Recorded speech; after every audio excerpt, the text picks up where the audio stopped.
ngaji itu harus objektif itu jujur. Jadi bisa saja korbannya ayah saya, bisa rektornya, bisa semuanya. Tapi korban dengan makna yang bagus. Karena di antara saran Al-Quran, Allah ngendikan kalau belajar atau mencari nasihat atau mencari kebaikan apa saja, itu diistilahkan walau ala anfusikum awil walidaini wal aqrabin, meskipun ketentuan itu merugikan kamu.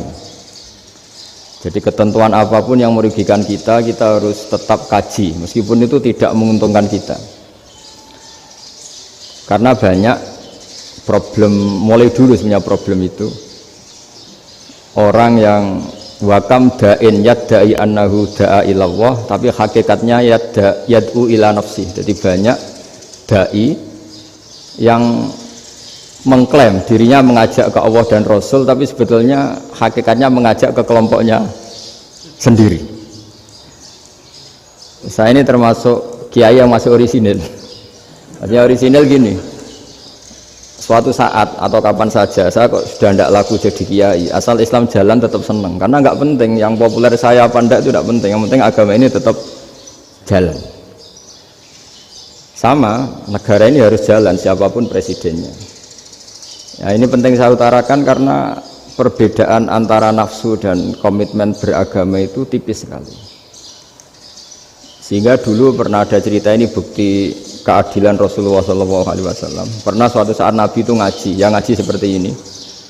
Terus ada pemuda dengan cueknya melewati masjid yang sedang dipakai Nabi ngaji. Singkat cerita semuanya ngomel ya, bergumam. Celaka betul pemuda itu, ada Nabi ngaji kok tidak ikut ya. Tapi Nabi secara besar hati ngendikan, ini ada di beberapa kitab di Fadhailul Kasbi, keutamaan kerja.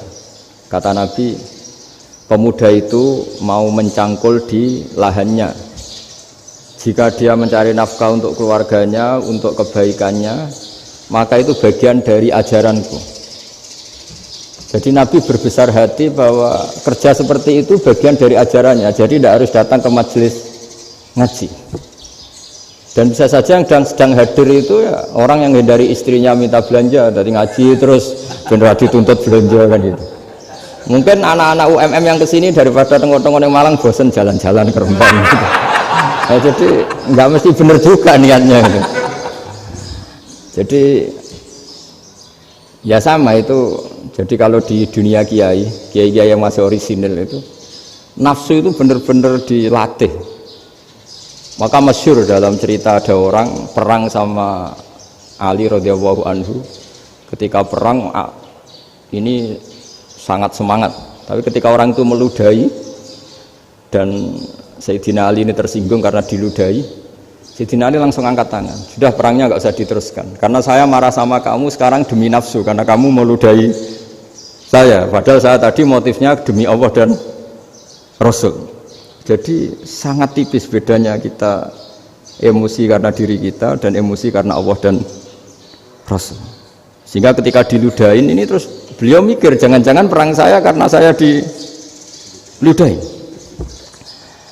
Nah, yang hilang dari peradaban modern adalah Allah itu tidak begitu hadir di hati kita.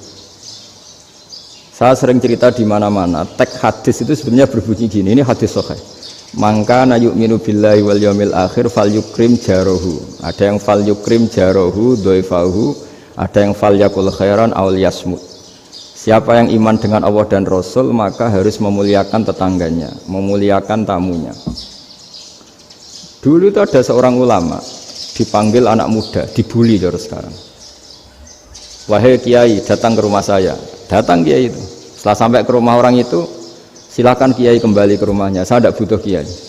Kiai itu dengan riang kembali. Setelah di rumah dipanggil lagi, Pak Yai silakan datang ke rumah saya. Datang lagi, ya senyum-senyum kiainya santai. Wah nggak jadi butuh Pak Yai, silahkan kembali lagi. Sampai 3 kali. Oh itu kalau rektor digitukan marah itu, dosen marah. Kiainya santai, santai senyum-senyum rileks. Ketika ditanya kenapa Pak Yai tidak tersinggung, jawabannya unik. Anak muda, saya ini senang sekali nuruti perintah Allah, disuruh menghormati tetangga, sehingga ketika Anda manggil ya saya datang. Ketika Anda nyuruh pulang, ya saya pulang. Saya senang sekali nyenangkan tonggo. Dan itu perintah Allah. Jadi tidak ada hubungannya dengan kamu. Wah, pemudanya nangis minta dimaafin. Kalau kita kan enggak, kita ini dosen, kiai, mungkin kita doktor, mungkin kita profesor. Tapi kita ini sering didikte oleh orang bodoh. Kalau orang bodoh itu jengkel, lo kita ya jengkel. Lo kamu jengkel, dijengkelkan orang bodoh itu namanya terdikte. Itu bodoh apa pinter? Wah, itu tidak pinter sama sekali. Kalau betul-betul kamu pinter, hanya bisa didikte oleh Allah Subhanahu